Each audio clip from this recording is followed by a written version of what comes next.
What is up, everybody? Solomon here. Super excited to be doing these kind of rapid fire interviews again through Genfinity. Also, really excited to say that we have Aris Grant, who is the founder of C14. C14 does fiat to crypto payment flows as well as fiat on ramps. Aris, how you doing today?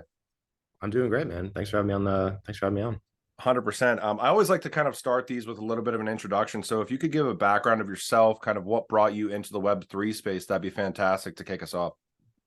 Yeah, I've been in Web3 for about, I'd say 5 years now. Before that, I was working in traditional finance in foreign exchange trading. And for a long time, that was sort of the framework that people saw, especially Bitcoin, through as like as a digital currency. So it started popping up more and more in my day job, just client requests, stuff like that. And I was intellectually attracted to the space. I share the same sort of libertarian tendencies as a lot of the people involved in Web3. So it was kind of a natural fit. And I just got more and more involved, sort of nights, weekends, that type of thing. And eventually it just became my full-time job. 100%. And I know that you deal in multiple different ecosystems, but we're kind of doing these rapid fire ones through the purview of like the Aleph Zero ecosystem right now. So I'm curious, like, what made you interested in the Aleph Zero ecosystem? What brought you in, and what wanted to make you kind of integrate that into C14's ecosystems? Yeah. I think if you look at a lot of the, call them emerging L1s, for lack of a better word, um, we kind of all know the problems with Bitcoin or mainnet Ethereum. Um, Slow, expensive, especially like unpredictably expensive at times. And there's a lot of different sort of frameworks you can use to try to solve those problems and build something that's more scalable. And I think with Aleph Zero, their focus on solving speed, solving throughput without sacrificing privacy was something that we found really attractive. I think that that's something that gets kind of lost in a lot of these conversations, which start focusing on how many transactions per second is the only barometer that matters. And of course that does matter, but a big part of the founding ethos, and again going back to my libertarian tendencies, is privacy is important and we need to protect that. And building a super fast, super efficient blockchain that doesn't allow for privacy, to me that kind of feels like you just got back to where you started, right? The problem with the traditional financial system, by and large, it's not speed. So we really like that. We really like the team. It was a project that when we were sort of deciding who to partner with and we brought it up to people, there was always a very strong positive response from like investors and people in the community. So it's been a great partnership so far. Awesome. So describe C14. What are you tackling in the space as far as fiat on ramps, those kind of payment solutions? How many ecosystems are you guys involved with? Kind of give us the overarching story of C14 and what you guys are involved with right now. The goal. Yeah. I founded C14 with a goal of making it easy for everyone to buy all digital assets seamlessly. And there's different sort of parts of that problem. Part of that is just what payment methods are supported. I think if you look at the existing fiat on ramps, they're very credit and debit card focused, which is important for the United States and Europe and Canada. But if you're in, we were looking this up today, 5% of India has a credit card. Wow, it's like nothing. Yeah. And 6% in Indonesia, something like that. So I wanted to build the card solutions, obviously, to serve people in sort of, the Western world, for lack of a better word. But I also wanted to focus on building ramps in emerging markets with, the payment methods that people actually use. So in Mexico, we've got SPAY, which is their bank transfer system. In Brazil, we have Pix, which is kind of it's like a combination of a lot of things, but it's very popular. We just turned on bank transfers in South Africa, and we're going to be looking to add more of these emerging market geographies, kind of, one every couple months. Yeah. So that was one piece. And then, a lot of when you have a new project like Aleph Zero, you typically have, they go get listed on some exchange, they get listed on exchanges. Maybe you can use that exchange, maybe you can't, right? That depends on where you are. It's totally random. A a lot of the sort of starter exchanges are, Americans can't use them, or at least aren't supposed to use them. And frankly, it's kind of risky, and it's a pain. Like if I'm just, I'm passionate about azero, I want to buy some, um, okay, go to this offshore exchange, register. It's a production, right? So I wanted to sort of democratize access both geographically in terms of payment types, but then democratize access in terms of what's actually available to buy. And I think those two combined are a pretty powerful selling point. 100%. I mean, and you talk about, the issue with traditional banking and payment systems and stuff like that right now. It's really kind of there's a lot of fragmentation that exists. There's a lot of issues with last mile type payments and settlements, and certainly the exotic corridor aspect as well, to onboard new users into different nations that don't necessarily have that access from a citizen standpoint to participate in right now, even in finance, but especially within the digital economy that we're certainly leading towards. So all that being said, who is C14's target audience? Is it retail? Is it enterprise? Is it a little bit of a mixture? Is it projects? Yeah, I'd say it's a blend. If you're somebody building on azero, ultimately, you're going to need your users to have azero to participate in whatever it is you're building, right? And so the way we view it is, you can embed our tool. It's fast. It's easy for users to use. They need, 300 azero to whatever, mint an NFT, right? And they can go through our flow and do it. And you're not sending them off site. You're not sending them some exchange. A lot of projects, you look at the, how to participate. It's like, okay, go to this DEX, go to this exchange. And I don't think people realize most of those users aren't coming back, right? You send them to, they're gone, right? Yep.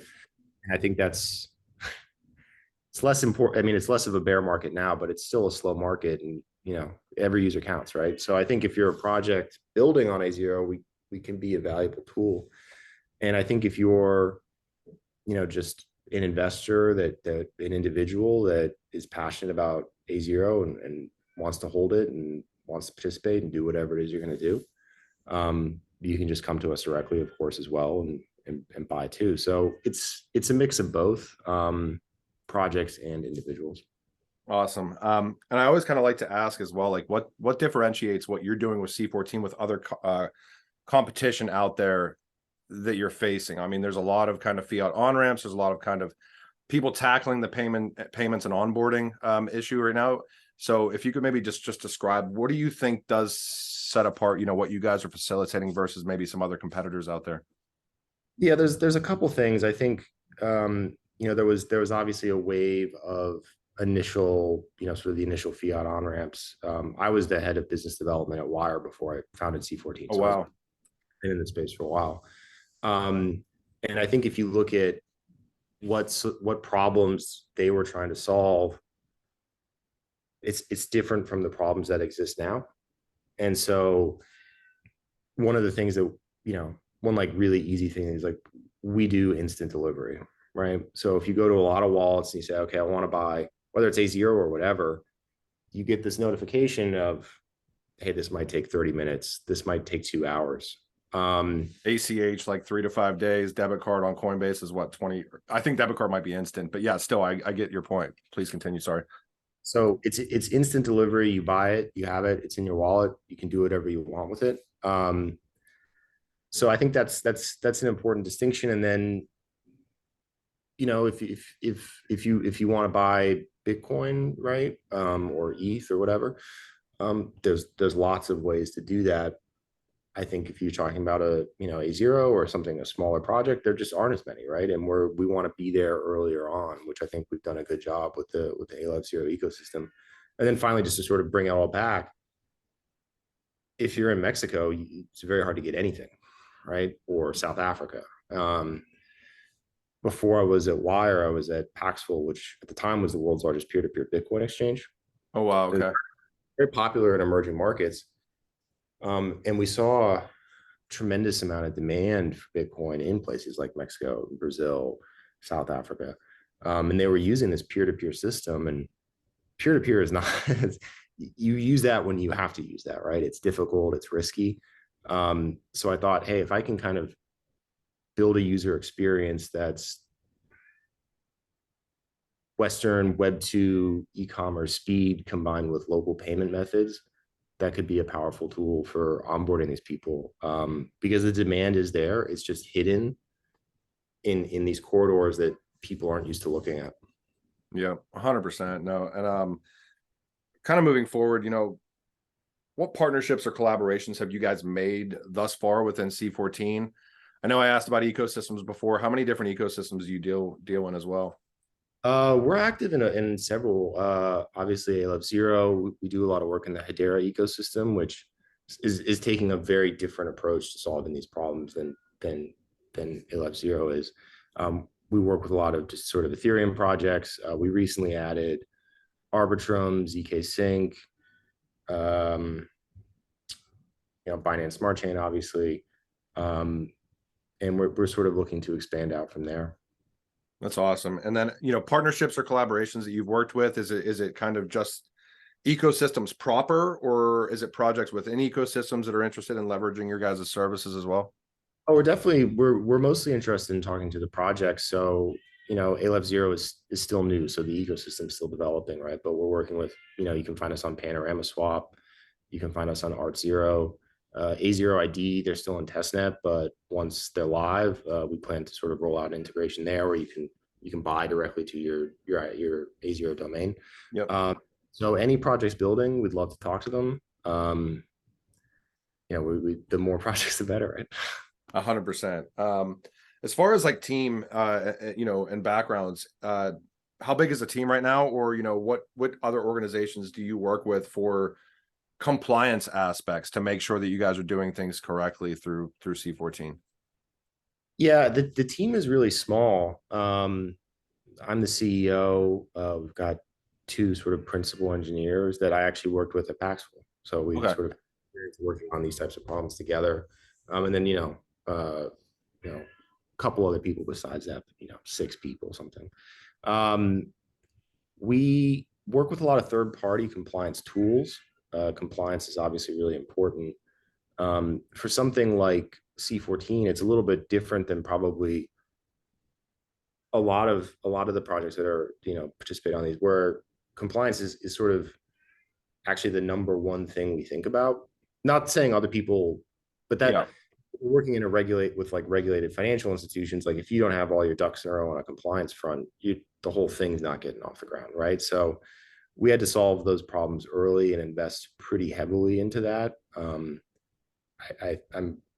proud of the system we built from a compliance perspective. We're pretty rigorous on that front, and it's always evolving, right? So we'll see we'll see what new challenges come forward over the next couple of years. But I think sort of no matter what happens on the compliance and regulatory front, we're sort of well positioned to meet wherever that ends up landing. 100%. So I kind of do always like to ask, what milestones and achievements are you really proud of within C14 that have happened recently? And then give us some forward-looking statements, like what are you looking forward to, let's say, for the remainder of 2023, and then even looking out a little bit further? Yeah, it's funny when you building one of these. I'm sure there's a funny expression I use, but you're working every day, right? And a lot of times it just feels the same. And then you have some moment, right? And then our first real transaction, right, was obviously, we had, a little party that day. We've been focusing on just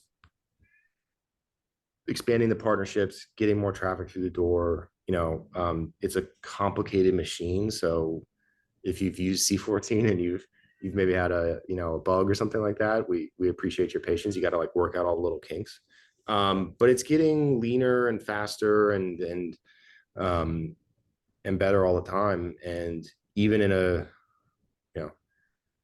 still a not great market the last couple of days, putting aside, we've been able to pretty consistently grow volumes, user counts, all that stuff, and that's really more of a testament to my team than to me. But that's obviously happy. That's something that makes me happy. And in terms of the future, we'll always be adding new tokens, new chains, new geographies. Our next sort of internal big milestone is, taking a look at how we handle liquidity, automating a lot of that, making that more efficient. That's not something you focus on when there's 2 transactions a day. But as it grows, that becomes a bigger and bigger problem. And we were talking about that today. That's probably the next thing we have to work on. That probably won't be anything that, like, if you're just one of our partners or an individual user, that you'll see, but it will certainly make my life easier. I get a lot of late nights messing around with the wallet. I'm sure. I'm sure. Okay, so I mean, last but not least here, like I always like to ask, where can people go, people or projects or potential clients? Where do you recommend that they go to learn more or to contact the team at C14 for potential engagements, things like that? Is it the site, like the site proper on the web? Is it Twitter? Is it a Discord? Yeah, Twitter's probably the fastest way. You can obviously go to our site and read more about what we do, which is c14.money. So you can do that. We've got emails and contact forms there, but the real answer is if you just go on Twitter and DM us, I'll respond in probably 15 minutes. Awesome. Well, again, really appreciate you spending a little bit of time with us and finding out a little bit more about C14 today, Aris. And I'm sure this won't be the last time that we talk, and excited to see you guys grow moving forward as well. Again, if you guys are just joining right now or watching this, we had interviewed Aris Grant. He's the founder of C14 Fiat to crypto payment flows, fiat on-ramps and solutions as well. So reach out if you have any questions about potentially coming into the ecosystem and making things a little bit easier as far as onboarding users. So thank you so much, Aris. Really appreciate your time. Thank you, man.